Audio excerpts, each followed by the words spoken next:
A 2012 decision by the Maryland Supreme Court resulted in the release of nearly 200 inmates sentenced for rape and murder convictions before 1981. Since their release, a new study shows they haven't been a safety risk despite their violent past. Our Washington correspondent Drew Petrimo reports the study's authors hope it will lead to more chances for older inmates to be released from prison.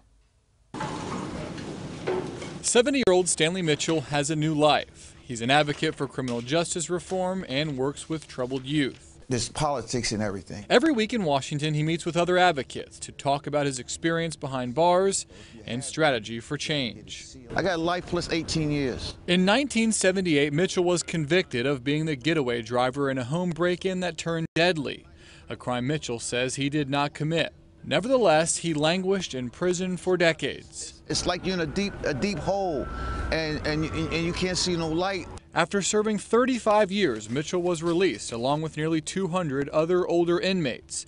Maryland's highest court ruled that jury instructions in rape and murder cases prior to 1981 were unconstitutional. 5 years later, the Justice Policy Institute is out with a new study following the inmates since their release. So no significant impact or negative impact on public safety, great amount of savings for Maryland taxpayers. Of the 188 inmates, only 5 returned to prison.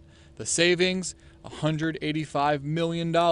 Mark Schindler with JPI wants to apply the lesson nationwide. We can safely think about ways that we can have them back in our communities. A bipartisan criminal justice reform package working its way through Congress allows more elderly and terminally ill inmates to apply for release. But the bill faces opposition from tough-on-crime lawmakers and could get caught up in congressional gridlock. Stanley Mitchell is looking out at a new future. He hopes change allows others like him to live their final years outside the walls of prison. Drew Petrimo, WZDX News.